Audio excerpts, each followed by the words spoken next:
kita harus hitung keekonomiannya. Kalau memang masih ekonomis, kita Lanjutkan. akan usahakan pasti. Memang kadang-kadang sudah sedemikian rupa sehingga udah nggak ekonomis. Nah, dalam hal itu kita tidak kerjakan. Suntik mati atau shutdown gitu Bu ya.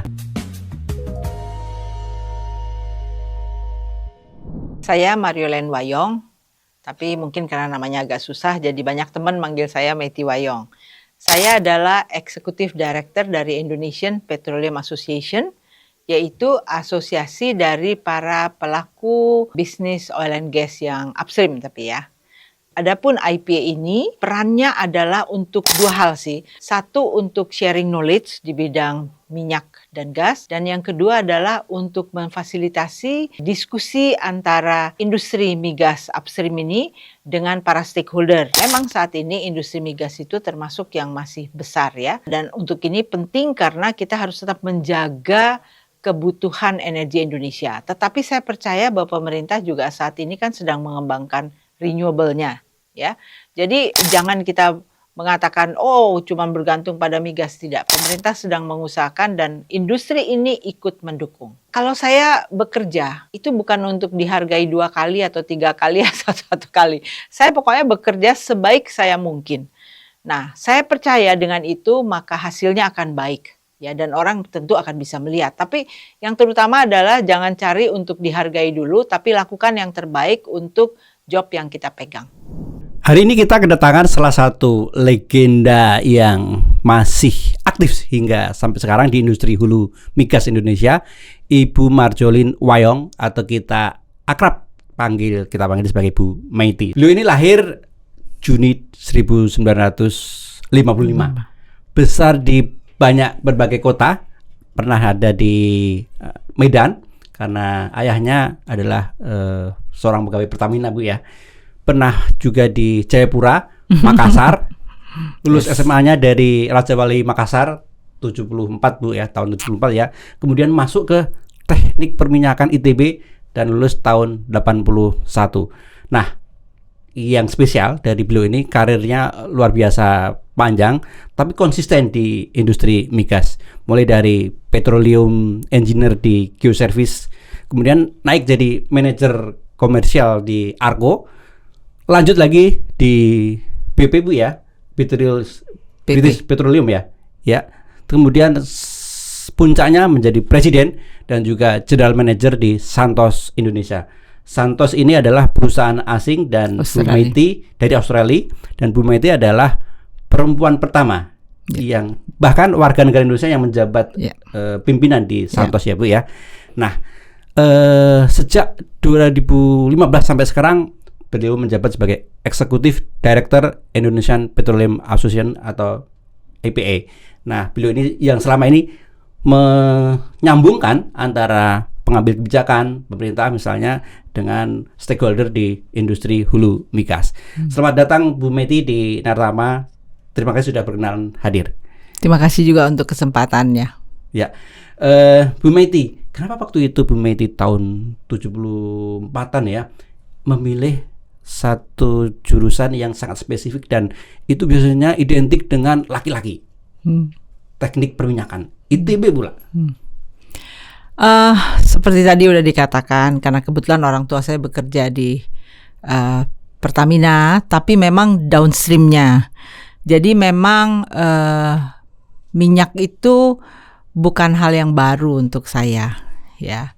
Jadi memang ada keinginan untuk tahu nyari minyak itu gimana, ngeluarinnya bagaimana. Nah, kebetulan ada kesempatan saya diterima di ITB dan saya memilih jurusan perminyakan. Sebenarnya sih sesimpel itu ceritanya. Terus kemudian Ibu waktu itu ketika bekerja di industri petroleum kan langka juga ya ketika sudah bekerja. Nah, sampai misalnya belusukan ke misalnya rig offshore gitu. Nah, gimana penerimaan laki-laki saat itu?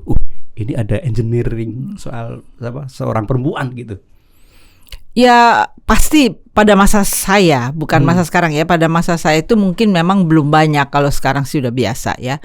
Nah, saya merasa memang pasti ada yang bertanya, tapi saya tidak memusatkan perhatian saya ke situ. Karena hal yang sama juga terjadi pada waktu saya masuk perminyakan di ITB. Kami hanya 2 orang di angkatan tersebut yang jumlah orang totalnya 48. Jadi selalu ada yang bertanya, selalu ada yang merasa heran, tapi saya nggak fokus ke arah situ. Karena saya yakin setelah beberapa lama mereka tahu bahwa kita bisa berkarya di bidang itu sama dengan teman-teman yang lain. Jadi nggak ada masalah.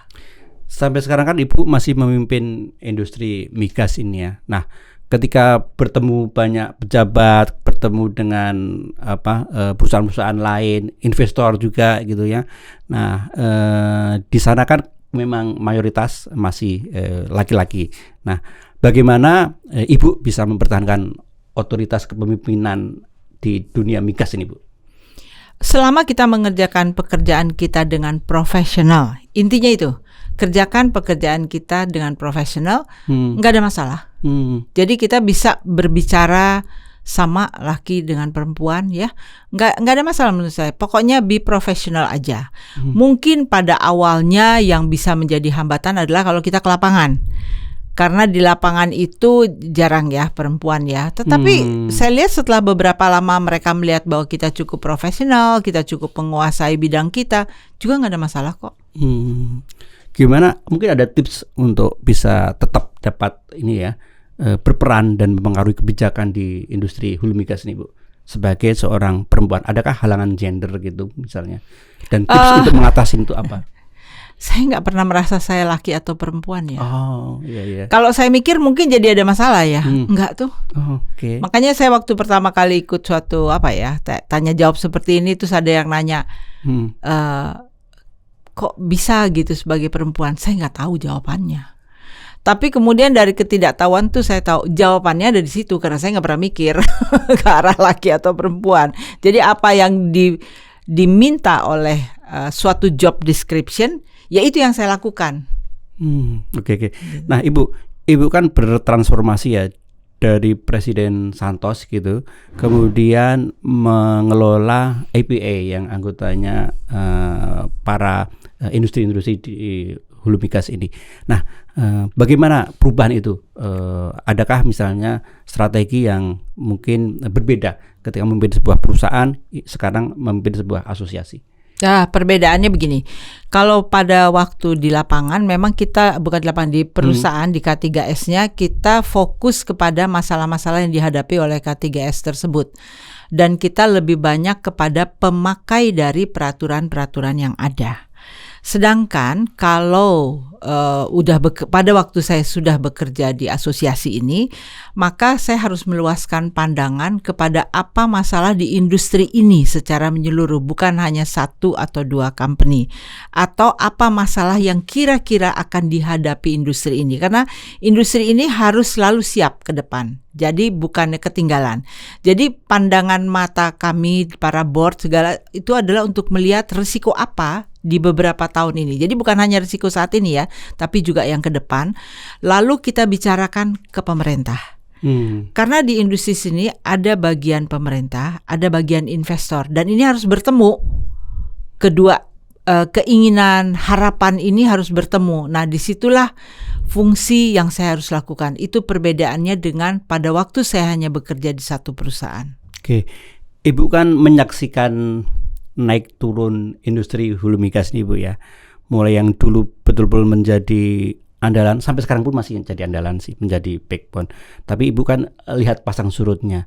Nah, yang Ibu lihat itu kalau industri terutama untuk ini ya, industri fosil gitu ya, migas berbasis fosil itu seperti apa, Bu? Dan kedepannya apakah masih ada masa depan gitu ya, terutama ketika kita dihadapkan pada fenomena global bahwa kita harus misalnya bertransisi energi menuju ke renewable energy gitu. Silakan Bu Meti. Yeah. Kalau saya melihat tantangan terutama pada masa ini ya, adalah bahwa Indonesia itu sebetulnya potensinya masih besar. Tetapi produksi yang kita lihat itu kalau minyak sudah mulai turun dari tahun 2003-an deh. Nah, kalau gas mulailah sekarang ini atau mungkin dari tahun lalu udah mulai kelihatan ya. Nah, bagaimana industri kita yang sudah mulai tua maksudnya tua itu kita lihat dari menurunnya produksi, itu bisa kembali membalikkan keadaan atau memperbaiki keadaan, mengingat Indonesia itu masih punya potensi. Jadi itu kan sesuatu yang tantangan yang harusnya bisa dihadapi karena kita masih punya potensi loh. Lain kalau kita menurun produksi, lalu memang tidak ada lagi sisanya. Ini kita masih punya. Nah, tantangan yang utama adalah bahwa yang kita lihat dari cekungan-cekungan yang belum dieksplorasi itu umumnya yang lebih sulit di tempat-tempat yang masih belum frontier kita bilang ya, artinya yang kelengkapan fasilitasnya belum bagus atau jauh dari pasar kalau kita ngomong gas ya. Jadi lebih sulit. Ini tantangan yang besar. Sedangkan lapangan-lapangan yang relatif mudah itu hampir-hampir sudah dieksplorasi di tahun-tahun yang sebelum-sebelumnya. Kalau sekarang kita menuju ke tempat yang jauh lebih susah, tapi sebenarnya masih cukup baik. Nah, sebelum kita tadi ke potensi Bu terhadap lapangan-lapangan migas yang sudah tua itu, apa yang bisa kita lakukan? Apakah misalnya dengan intervensi teknologi itu bisa menaikkan produksinya lagi? Kalau saya bilang teknologi itu berkembang pasti dari tahun ke tahun ya, dan untungnya dunia itu makin global kan, sehingga teknik-teknik baru di tempat-tempat lain mestinya kita bisa mengambilnya, mentapnya dengan tidak terlalu lama. Ya, bahkan seketika, ya. Hanya masalahnya kembali kepada keekonomian. Oke. Ya, karena teknik yang baru itu membutuhkan keekonomian yang lebih kuat. Jadi pertanyaannya, bagaimana Indonesia bisa mengatasi tantangan yang harus dihadapi oleh lapangan-lapangan yang sulit, di mana membutuhkan teknologi dan membutuhkan keekonomian yang cukup menarik untuk para investor. Itu dia masalahnya. Dan lanjutannya Bu, gimana anggota-anggota APA ini bisa ikut menaikkan produksi migas kita Bu? Ya. Misalnya dari sisi misalnya lifting per harinya, bisakah itu dinaikkan? Dan kalau misalnya bisa tahun-tahun ini, taruhlah 2030, kita bisa sampai berapa barel per hari? Ya, pertama saya ingin katakan saat ini kita sekitar 600.000 oil dan gas kalau nggak salah 5,8 gitu ya. Nah, kita punya target produksi yang cukup luar biasa, 1 juta barrel oil dan jadi 12 untuk gas ya. Nah, itu menurut saya bisa dicapai kalau eksplorasi kita itu cukup naik, kegiatan eksplorasi yang mudah-mudahan discovery-nya juga besar ya. Jadi apakah itu bisa? Menurut saya kita harus percaya bahwa usaha kita akan menghasilkan. Persis 2030 atau tidak saya tidak tahu. Karena itu, tapi kita harus percaya bahwa usaha untuk menaikkan produksi melalui eksplorasi itu harus kita lakukan dengan segiat-giatnya. Jadi bagi saya target perlu. Karena kalau kita nggak mencapai, kita tidak mempunyai target, maka kemauan kita untuk berusaha juga kurang. Saya percaya itu, ya. Jadi kita harus mengatakan yes, kita punya target. Nah, cuman kita harus fokus. Kita harus punya strategi yang tepat. Nah, bagi saya strategi yang saya selalu katakan pada pemerintah adalah melalui eksplorasi besar-besaran. Nah, fungsi dari para investor yang bergabung di IPA adalah untuk memberitahu ke pemerintah. Untuk bisa orang berani melakukan eksplorasi besar-besar, terutama juga di daerah yang sulit, itu apa? Apa keekonomian yang membuat para investor akan lari ke sini dibandingin ke tempat lain. Nah, itu yang kami kerjakan bersama dengan pemerintah, yang kita diskusikan ke pemerintah, apa yang bisa dilakukan agar investasi ini tetap menarik atau bahkan lebih menarik.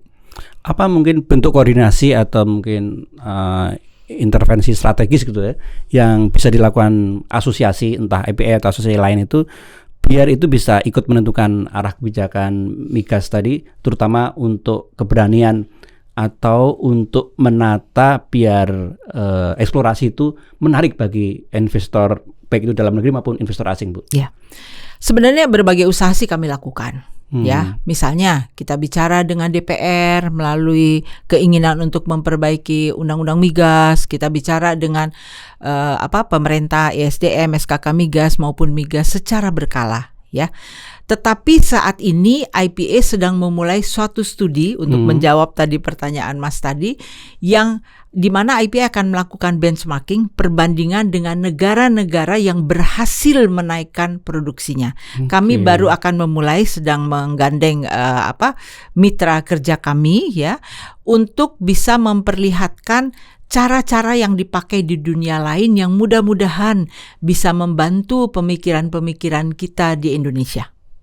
Itu yang kami pikir saat ini harus kami lakukan.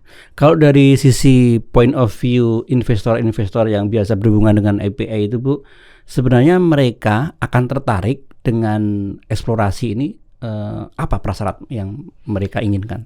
Oke, mungkin ada 2 ya atau 3. Pertama adalah bahwa industri ini bekerja berdasarkan kontrak.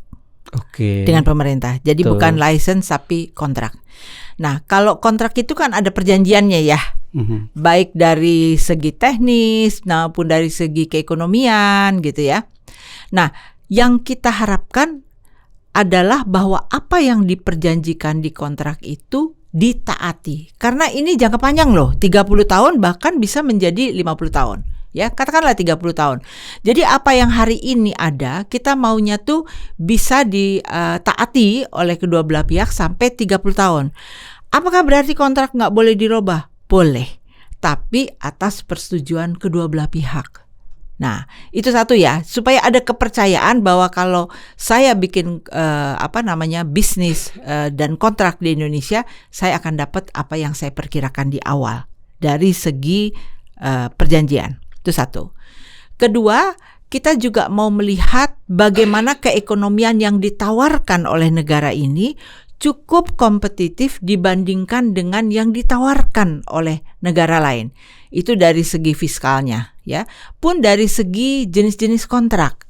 Jenis kontrak apa? Fleksibilitas apa yang ditawarkan oleh pemerintah atau diizinkan oleh pemerintah. Nah, di dalam semua itu ada faktor yang juga penting, yaitu kemudahan berusaha. Ya, dalam arti kata perizinan itu, banyak perizinan yang sebenarnya merupakan domain pemerintah dan bisa dibuat lebih simple. Nah, sehingga para investor itu bisa lebih fokus kepada mencari minyak, memproduksi minyak, dan bukan ngurusin izin aja. Betul. Kalau kita bicara negara tetangga itu, Bu, apakah ada negara tetangga yang sangat atau lebih atraktif dari sisi tadi ya untuk eksplorasi di mata para investor asing itu? Itu up and down ya, up and down. Ya, up and down, dan itu di dalam studi yang akan datang itu kita mau memperlihatkan. Akan lihat itu ya. Jadi gini, kita mau bicara sesuatu itu dengan data. Oke. Ya, supaya pemerintah juga nyaman. Ya, karena kita kadang-kadang berusaha mendorong pemerintah, tapi mungkin mereka nggak nyaman ya. Jadi kita harus perlihatkan dengan bukti tempat lain apa, bagaimana datanya.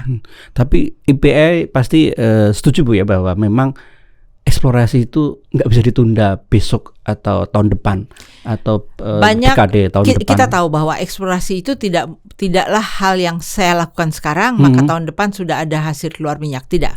Dia membutuhkan itu bisa 5-10 tahun. Bahkan kalau kita nggak hati-hati bisa sampai 15 tahun. Ya, tapi katakanlah yang simple mungkin 5 tahun ya, 10 tahun bisa. Nah, cuman orang sering salah karena dia kira masih 5-10 tahun lagi, nggak urgent. Salah. Karena untuk bisa mencapai apa yang kita kita akan lihat di 5-10 tahun lagi, itu banyak PR yang harus dilakukan secara urgent hari ini. Jadi kalau hari ini kita tidak menganggap itu urgent, jangan harap 5 tahun, 10 tahun lagi kita dapat hasil eksplorasi. Selain eksplorasi, Bu, apa yang bisa kita lakukan untuk membantu target pemerintah ini biar produksinya itu ngegas gitu ya, tercapai gitu? Kalau saya katakan untuk daerah-daerah yang saat ini sedang kita berproduksi ya, mungkin yang kita harapkan kalau ada pembicaraan untuk menambah beberapa produksi gitu ya, itu tolong kita bisa melakukannya dengan cepat.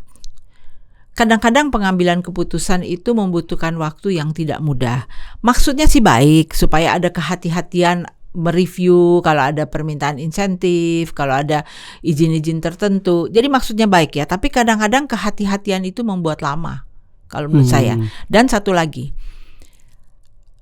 sinergi antara ISDM dengan kementerian lain, bisa lingkungan hidup, bisa kehutanan, bisa keuangan, itu kami mohon supaya terjadi sinergi yang lebih baik. Sehingga kalau ada masalah-masalah dari peraturan baru, kadang-kadang nih yang jadi masalah suka ada peraturan baru nih ya.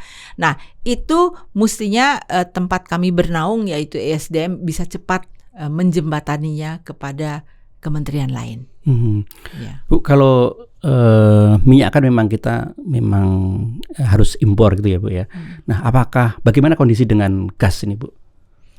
Gas sih sekarang kita khususnya tahun ini ya sedang terjadi suatu dilema antara gas itu sudah punya, ini gas yang bukan buat dalam negeri ya, tapi yang kayak LNG yang kita ekspor sudah punya kontrak jangka panjang, tetapi pada saat yang sama sekarang domestik juga menghendaki pasokan yang lebih ya, antara lain karena biasanya pasokan-pasokan dalam negeri itu sudah mulai menurun ya, sehingga mereka membutuhkan, dan pada saat ini pemerintah masih tetap pada prinsip untuk tidak melakukan import untuk gas ya. Mungkin saya nggak tahu ke depannya mungkin ada minimum, tapi pada dasarnya tidak, sehingga kita harus agak tarik-tarikan dengan yang mau diekspor. Ya, memang tahun ini merupakan tahun pembelajaran kali ya bagi kedua belah pihak gitu, karena proyek-proyek baru masih ditunggu, sementara kebutuhan gas dalam negeri membutuhkan gas lebih lagi ya. Nah, dengan demikian saya harapkan, para investor mengharapkan bahwa untuk tahun 2026 akan lebih jelas polisinya yang bisa diterima oleh semua pihak. Dalam arti kata, yang dalam negeri juga bisa dipenuhi kebutuhannya, tetapi para buyer di luar itu juga bisa kita berikan suatu kepastian bahwa kita bisa mengirim berapa. Karena biasanya kalau ke buyer luar negeri kontraknya lama ya Bu ya, dan mereka sudah deal lama juga ya. Iya. Dan tentu mereka kan juga udah ada peruntukannya ya, jadi dia juga nggak bisa terima kalau tiba-tiba berubah gitu. Ya. Betul. Misalnya kalau dia sudah melayani industri tertentu di sana, kalau dari Indonesia stop, pasti industrinya juga terpengaruh kan. Ya, artinya mereka pontang-panting untuk mencari dari sumber sementara lain. Industri kita juga membutuhkan. Iya, jadi ini memang tahun yang saya pikir memang tidak mudah. Ya, jadi sebagai investor kita juga memahami cara ini nggak mudah. menjembataninya gimana Bu biar kalau sekarang gitu kalau sekarang itu para investor juga pontang-panting untuk mungkin istilahnya mengakali, tapi bukan mengakali, tapi mencari strategi bagaimana supaya kami bisa tetap tidak menyalahi kontrak ya, tetapi bisa membantu industri dalam negeri ya. Hanya satu aja yang diharapkan, bahwa tahun 2026 keadaan bisa lebih jelas ya. Mestinya bisa.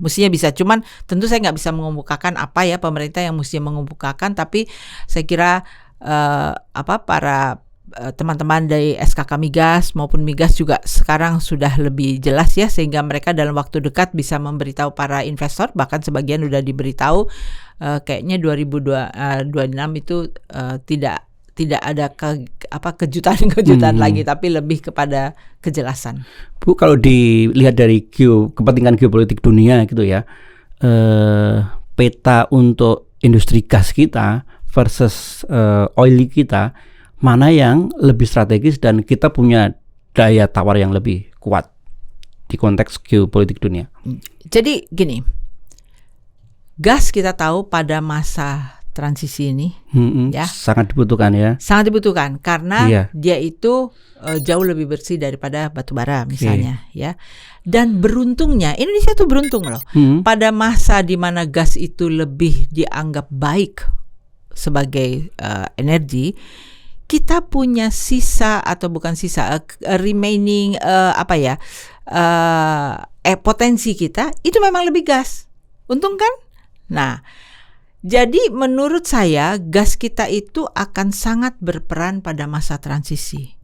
Dan masa transisi itu saya nggak tahu sampai kapan. Jadi perebutan dunia Bu ya? Iya, jadi dunia juga masih tetap melihat kita. Ini pertanyaan yang bagus, karena dengan demikian di satu sisi Indonesia harus berusaha sekuatnya untuk bisa mengeksplorasi dan memproduksi potensi gas kita yang cukup besar, ya. Di sisi lain, walaupun kita harus memenuhi kebutuhan dalam negeri, kita juga harus bisa tetap membuat dunia luar mempercayai kita. Iya, Karena betul. sebagian gas itu juga saya kira kalau gas kita berlimpah juga bisa kita jual keluar. Jadi trust dari pembeli kita di luar itu harus kita pertahankan. Ya, Dua-duanya sehingga harus kita ya kita pertahankan punya ya. fleksibilitas kan memenuhi kebutuhan dalam negeri dan menjualnya. Mhm. Ini harus kita pertahankan, nggak bisa cuma satu sisi. Kalau dari sisi eksplorasi di dunia gas ini, apakah lebih mudahkah atau lebih sulit dibanding oil?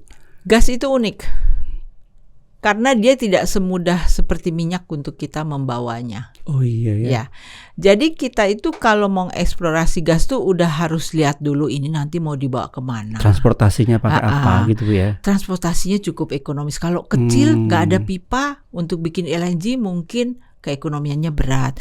Jadi semua itu harus ditinjau dari awal sebelum mulai eksplorasi. Jadi nggak cuma ada pasokan terus kemudian bisa eksploitasi, Ya. tapi ternyata transportnya gimana itu juga problem ya. Mentransportnya, siapa Oke. yang mau Infrastruktur membeli. jadi penting Bu ya. Iya, infrastruktur jadi penting. Jadi menurut saya pemerintah juga sebaiknya memikirkan apakah bisa kita mengetahui daerah-daerah mana yang bakal menjadi daerah penghasil gas banyak di future, di kemudian hari. Apakah mungkin untuk membangun daerah industri di situ, itu udah harus dipikirkan. Sehingga gas-gas yang tersebar di beberapa tempat yang tidak selalu daerah yang dekat dengan industri yang memakai gas, nanti bisa dikembangkan ke arah situ. Bu, kan kita punya potensi gas yang masih belum bisa kita eksploitasi juga ya, artinya stok masih ada gitu ya. Nah, gimana untuk memastikan ketahanan energi kita jangka panjang sekaligus mensecure energi kita terutama gas itu Bu, biar sama-sama itu win-win solution antara permintaan dari buyer luar negeri sama kebutuhan industri lokal kita. Ya, kalau menurut saya kedua belah pihak harus duduk. Tapi juga mungkin tolong dilibatkan Kementerian Perindustrian. Oke. Ya. Lalu juga dilibatkan Kementerian Keuangan untuk memberikan fleksibilitas dari keekonomian. Ya. Lalu juga harus dibicarakan mengenai policy, kalau untuk yang pipa itu pipanya siapa yang punya, ada open access, macam-macam dah. Itu harus dibuka dan dimulai. Nah, hanya saya melihat bahwa pembicaraan tentang gas ini belum terintegrasi antara satu kementerian lain dan melibatkan juga investor. Jadi mungkin integrasi yang lebih baik, sinergi yang lebih baik antara kementerian untuk membicarakan gas ini, bagaimana sih cara kita untuk bisa membawanya ke pasar. Ya, itu. Bu Meti tadi menyebut bahwa gas ini energi transisi yang sedang dicari-cari gitu ya kira-kira ya. Karena sebelum kita bisa ke renewable energy full gitu, ini adalah tools kita untuk menuju ke sana secara smooth gitu ya Bu. Nah, gimana cara kita memanfaatkan ini untuk tadi kita masuk ke misi untuk menurunkan emisi karbon kita, terutama untuk target 2060. Gimana biar kita bisa memanfaatkan ini Bu, keunggulan komparatif kita yang kaya akan gas ini sambil kita bertransisi ke energi yang lebih bersih tadi Bu? Ya, pemakaian gas harus ditingkatkan. Jadi di sisi upstream ini kita lagi mikir ya tadi yang saya bicarakan, gimana caranya bisa mengeksplorasi dan memproduksi dan mungkin membawa ke pasar, itu satu pihak. Tapi saya harapkan bagian dari pemerintah yang ngurusin downstream gas ini gimana lebih banyak dipakai untuk transportasi atau rumah tangga, itu at the same time harus dipikirin. Jadi baik upstream maupun downstreamnya tuh harus secara bersamaan, Mas. Itu yang saya bilang tadi, sinergi antara beberapa bagian di negara ini harus terjadi. Mestinya udah kemarin-kemarin, tapi at least saat ini. Iya. Melanjutkan soal transisi energi dan peran IPA, anggota IPA ini untuk kita bisa mengurangi emisi karbon, terutama untuk target net zero emission di 2060. Apa yang dilakukan anggota-anggota IPA ini, Bu? Sebenarnya kita tahu bahwa Indonesia tuh punya komitmen, ya. Tapi sebenarnya komitmen ini bukan cuma negara aja, tapi para K3S ini, ya, baik global maupun yang bukan global ya, saya kira itu punya komitmen juga. Nah, keuntungannya gitu. Jadi mesti kita nggak tarik-tarikan. Semua punya komitmen yang sama, semua berusaha ke arah itu. Nah, saat ini dengan berbagai cara para K3S itu berusaha menurunkan emisi di lapangannya. Baik dengan peralatan maupun dengan efisiensi energinya, itu mereka lakukan, ya. Dan kalau misalnya dia menemukan gas atau minyak dengan CO2 yang tinggi, maka mereka juga melakukan cara-cara untuk kembali bisa menginjeksikan, ya. Tapi ini memang lebih untuk kepentingan industri migas sendiri. Nah, seperti mungkin yang juga diketahui, Indonesia itu sejak tahun udah agak lama, tapi yang kami tahu kami terlibat tuh tahun 2021 sudah mulai memikirkan bagaimana bahkan mengurangi atau membantu menginjeksikan karbon, emisi CO2. karbon ini ya ke dalam bumi atau kita kenal dengan CCS. Nah, itu peraturan-peraturan tuh sudah mulai dibikin dan kita termasuk negara di kawasan ini yang peraturannya cukup baik ya, cukup melengkapi ya. Nah, tentu kita belum sampai ke tahap yang bisa menerima emisi-emisi karbon dari industri-industri yang di luar migas, tapi kita sedang menuju ke sana. Jadi peranan dari industri migas ini sekarang mestinya bukan hanya memproduksi minyak dan gas, tapi juga bisa menginjeksikan emisi ini di dalam bumi. Jadi CCS atau Carbon Capture Storage ini nanti misalnya ada gas CO2 yang dihasilkan dari produksi minyak itu nanti akan diinjeksikan lagi ke bumi gitu Bu ya? Ya, teorinya begitu. Tentu itu bukan satu-satunya cara mengurangi emisi karbon. Tapi di industri kami, karena banyak juga reservoir-reservoir yang sudah dibelitit, yang bisa dipakai. Itu berarti reservoir-reservoir itu nanti yang dipakai untuk menginjeksi CO2 tadi ya, di dalam perut bumi tadi ya? Iya, yang istilah kita yang dipelitit. Memang tidak semudah yang saya katakan ya, tapi sebenarnya ini bukan hal yang baru untuk industri migas, yaitu menginjeksikan gas ke dalam bumi, walaupun tujuannya mungkin di masa lalu agak berbeda. Kok di masa lalu tujuannya? Untuk mendorong minyak ya. Ini kayak gitu. Utilization ya berarti ya. Iya, tapi utilization tapi di industri yang sama ya. Iya. Nah, sekarang gimana kita menolong industri lain yang juga menghasilkan emisi karbon untuk bisa mengurangi emisi mereka. Nah, selain CCS, kita juga sudah mewacanakan CCUS ya, Carbon Capture, Utilization and Storage. Nah, itu secara teknis bisa Bu ya untuk utilization atau pemanfaatan CO2? Bisa, tapi harus case by case ya. Case by case ya. Artinya ada yang memang gas atau minyak yang bisa didorong, ada juga memang itu sudah depleted. Jadi tidak ada gas atau minyak yang didorong lagi. Tapi ya sebisanya kita lakukan sebanyak-banyaknya yang juga ada utilization. Ada members EPA yang sudah mengimplementasikan atau merencanakan untuk entah itu carbon capture storage atau carbon capture utilization and storage, Bu? Sudah ada ya? Sudah. Walaupun saya nggak bisa sebut di sini ya, karena nanti mereka akan bicara masing-masing. Tapi ya, baik yang sudah siap-siap maupun yang mungkin masih agak jauh tapi juga sedang bersiap-siap. Iya. Paling advance sudah mulai tahap apa mereka ini? Oh, ada yang sudah mulai dengan tahap bernegosiasi, berdiskusi dengan yang akan memberikan emisinya. Ya. Bu, dan itu melibatkan banyak peran pemerintah. Oke. Ini kan dunia oil and gas ini dunia yang membutuhkan peran teknologi yang luar biasa gitu. Menurut Ibu, teknologi apa yang saat ini sangat dibutuhkan di dunia oil and gas ini? Sebenarnya teknologinya tuh macam-macam sih. Mulai dari teknologi pengeboran, ya. Mulai dari teknologi yang membantu untuk produksinya, ya, mengenai juga untuk pengurangan pemisahan air, macam-macam sih Mas, nggak bisa juga saya katakan hanya satu macam. Nah, kalau di Indonesia apakah perusahaan-perusahaan kita sudah lebih adaptif gitu terhadap penggunaan teknologi baru? Cukup adaptif karena perusahaan-perusahaan jasa yang memberikan teknologi tersebut itu bergerak ke Indonesia juga kok. Indonesia kan termasuk salah satu yang punya potensi yang terkenal ya di dunia ya. Jadi otomatis para perusahaan yang mempunyai teknologi baru tuh datang ke sini. Ini pertanyaan awam.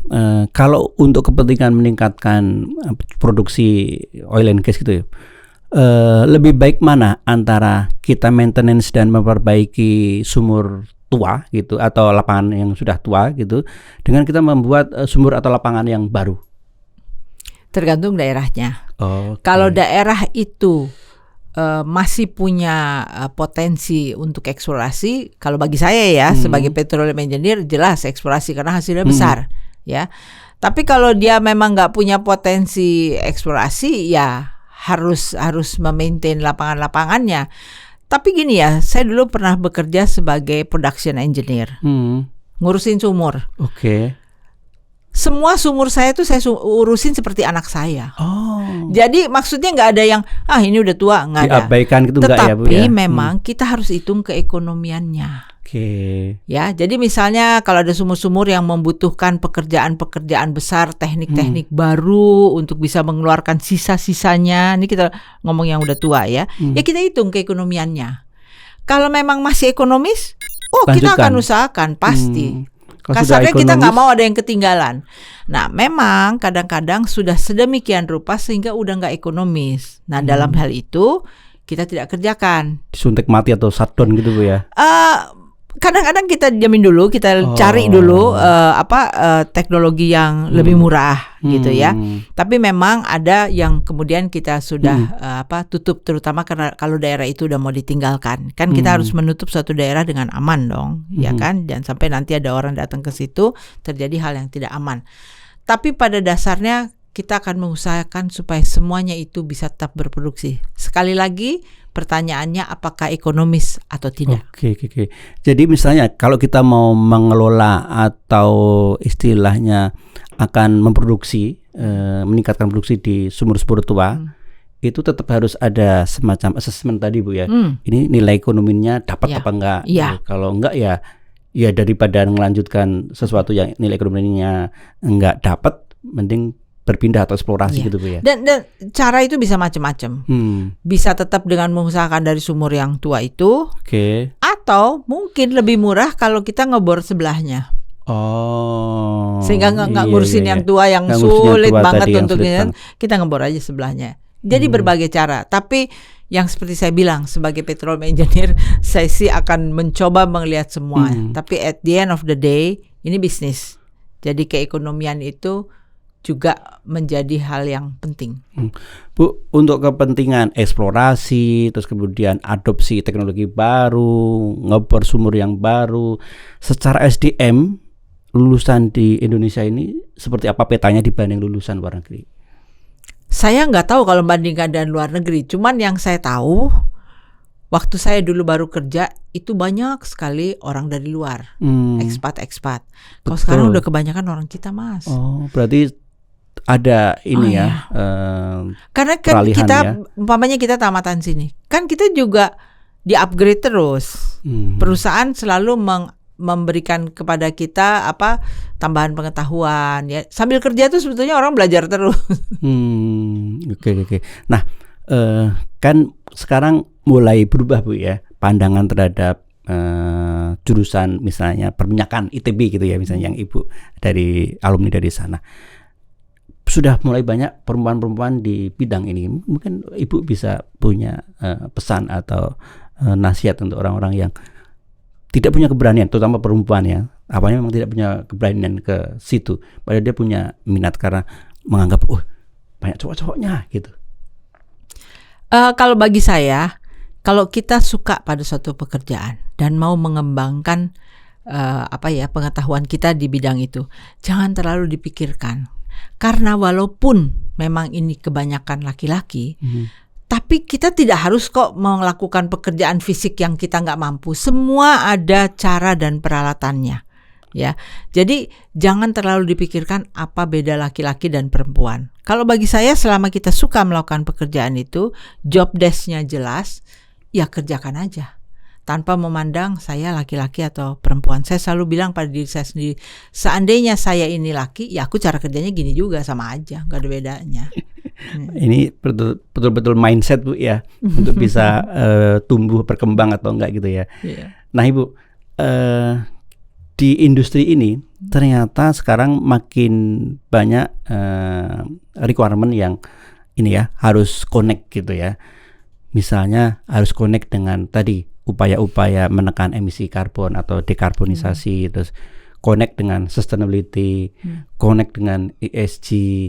Yang dulu industri migas ini seolah-olah hanya soal ngebor gitu ya.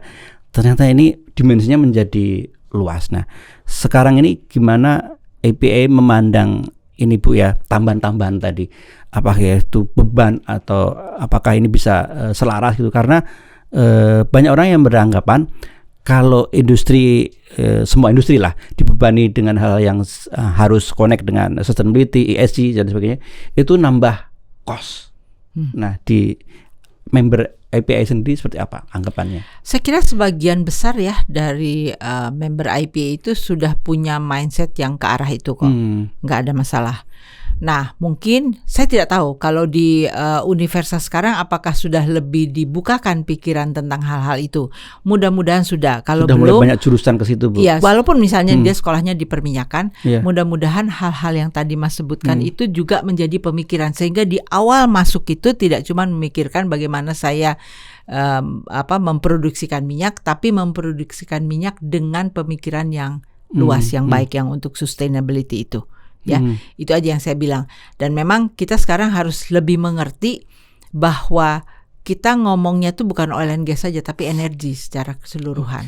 Ya, dan mungkin ada yang bertanya, nanti kalau udah pakai renewable semua, bagaimana nasibnya oil and gas? Ya, saya mau mengatakan saya nggak tahu kapan itu bisa terjadi, ya, karena menurut saya minyak itu juga bukan hanya untuk fuel aja.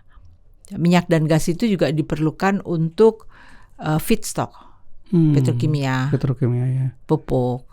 Jadi menurut saya sih akan diperlukan terus ya. Karena banyak orang yang memprediksi tahun sekian nanti akan full ke renewable energy atau setidaknya sekian persen renewable energy, tapi ternyata tetap kita belum bisa lepas dari energi fosil ya Bu ya. Ya, kalau saya gini, tolong dilihat bahwa energi fosil ini tidak cuman mau eksis demi eksis, bukan.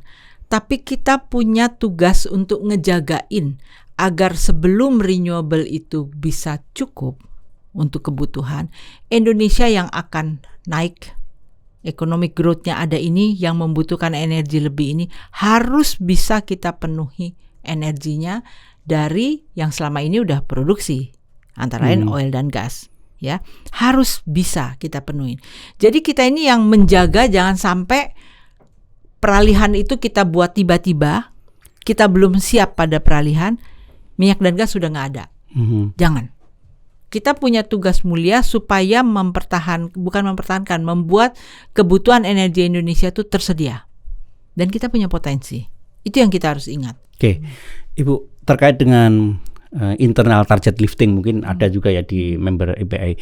Gimana biar target sesama member EPA ini bisa tercapai?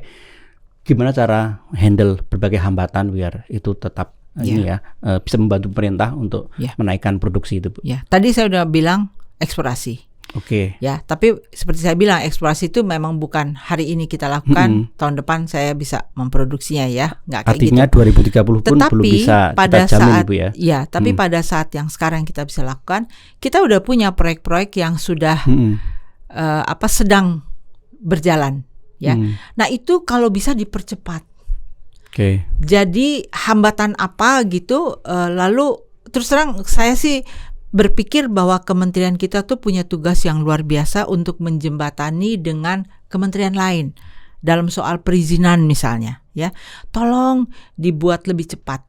Karena kan kalau ada proyek baru kan naik ya produksinya ya. Betul. Nah, itu yang kita harapkan. Itu satu. Yang kedua, mungkin untuk hal-hal yang namanya unplanned shutdown, pemerintah bisa lebih melakukan pembelajaran antara satu perusahaan dengan perusahaan lain ya, sehingga mengurangi penurunan produksi yang tanpa direncanakan.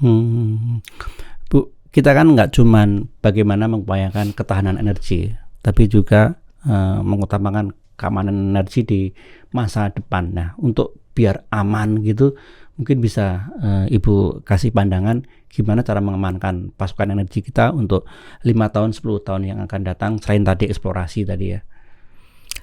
Kalau saya bilang sih satu-satunya adalah karena toh kita punya potensi ya, maka kita harus terus-menerus mengusahakan supaya Indonesia itu kompetitif. Karena kita ngomong eksplorasi, kalau kompetitifnya kita nggak ada, ya stop. Untuk oil and gas kita memang lebih kompetitif di gasnya Bu ya? Bukan, maksud saya di dua-duanya, tapi memang kan kita ngomong gas itu karena satu itu sejalan dengan energi transisi, dan yang keduanya emang potensi kita yang besar di situ. Nah, jadi terus-menerus lihatlah competitiveness Indonesia. Artinya pemerintah dan pastinya harus dibantu oleh investor. Coba selalu dicek tempat lain ngasih apa. Kadang-kadang kesalahan kita melakukan suatu perubahan yang baik adanya, tapi stop di situ. Nah, ada banyak perbaikan dilakukan pada kurun waktu 2020 ya, sekitar situ. Tapi ini masih terus karena negara lain juga nggak diam. Betul. Negara lain terus memperbaiki diri. Nah, jadi kalau saya sih mestinya ada satu bagian di pemerintah yang tugasnya hanya untuk melihat competitiveness negara lain gimana. Emang tugasnya cuma itu aja, baik dalam bentuk kontrak. Ya, bentuk kontrak itu juga mestinya bisa dilihat. Kalau nggak hanya bentuk production sharing gimana? Jangan takut untuk melihat itu. Jadi lihat negara lain apa aja sih hal yang mereka perbaiki dalam bentuk kontrak, dalam bentuk fiskal atau apapun juga. Nah, itu mesti ada selalu lihat. Jadi kita tidak ketinggalan. Nah, pada waktu ketinggalan kita Uber, orang lain udah maju lagi. Jadi ini harus terus-menerus. Oke. Saya lupa menanyakan di awal, tapi ini pertanyaan singkat, mungkin perlu dijawab juga singkat. Selama Ibu berkarir di dunia migas ini, sumur atau lapangan apa yang favorit Ibu? Yang sudah pernah dikerjakan atau pernah berhubungan? Gini, di dalam karir saya, itu kan saya role-nya beda-beda ya. Role-nya beda-beda, ada yang waktu itu masih sebagai reservoir engineer, production engineer, terus sampai pernah juga ngurusin proyek dan kemudian jadi manajemen. Terus terang yang paling menjadi favorit atau yang saya paling nikmati adalah masa di mana saya itu ikut menentukan mana yang mau dibor, berapa besar. Saya merasa sebagai sumur-sumur itu kayak anak-anak saya. Itu gitu ya? Happy banget. Itu apa aja mungkin bisa disebutkan? Kebetulan pada waktu itu adalah masa di mana saya bekerja di ONWJ. Ya, sehingga waktu saya meninggalkan tempat itu masih ada ya sumur-sumur sekarang ya? Saya sempatkan waktu ke lapangan dan sejauh mata saya memandang ke platform-platform yang saya tahu. Saya ikut membidani, rasanya aduh happy banget deh. Dan Ibu satu-satunya perempuan yang ada di platform itu biasanya ya? Ya, tapi saya nggak mikir ke arah situ.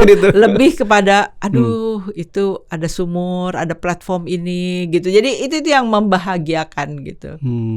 Ibu harusnya ngajar ke anak-anak untuk ini ya bahwa sumur itu bagian dari di ini ya, di di perusahaan ya, pastikan kepada engineer yang muda. Jadi kecintaan melihat kita menghasilkan sumur-sumur yang berproduksi, mempertahankannya atau bahkan menaikkan produksi itu masa yang dimana menurut saya sangat menikmati.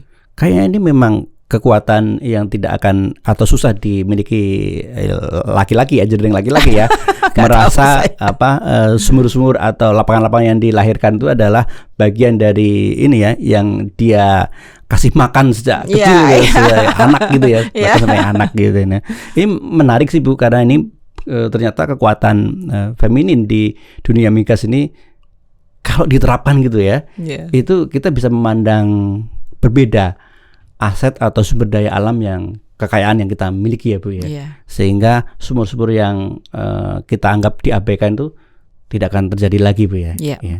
Ibu mungkin closing untuk generasi muda yang mungkin bisa kita harapkan 2045, tahun 2045 nanti kita masuki era keemasan kita yang mereka pasti akan memimpin entah di bidang migas, di bidang industri apapun. Silakan Bu. Ya. Kita semua punya peran. atau katakan menuju ke Indonesia Emas tuh kita semua punya peran. Tidak ada peran yang besar atau kecil, semua punya peran. Ya, jadi maksud saya pilih yang kalian minati, lakukan yang terbaik di bidang itu. Yang terbaik, yang sebaik-baiknya. Itu yang saya minta. Jangan setengah-setengah mengerjakannya. Karena kalau setengah-setengah, kita nggak akan melihat hasilnya. Peranan kita jadinya nggak jelas. Gitu. Jadi tekun. Itu aja dari saya. Terima kasih Bu Maity. Kita hampir 1 jam belajar tentang ketekunan, belajar tentang kerja keras dari Ibu Maity. Beliau ini adalah legenda hidup di dunia migas, sosok perempuan yang dulunya langka, sekarang sudah mulai banyak Bu ya, di dunia migas, di perempuan yang handle di sana. Nah, kita tadi sudah mendapat banyak insight dan pencerahan dari beliau bahwa migas ini bukan soal sekarang ini, tapi terkait masa depan anak cucu kita. Kalau kita gagal atau kita telat menyadari bahwa eksplorasi harus dilakukan sekarang, ya 20-30 tahun yang akan datang kita tidak bisa mengamankan kepentingan energi nasional kita. Terima kasih Bu Maity sudah join di Naratama. Mudah-mudahan bermanfaat bagi kita semua. Saya Amir Sodikin pamit, sampai berjumpa di Naratama berikutnya.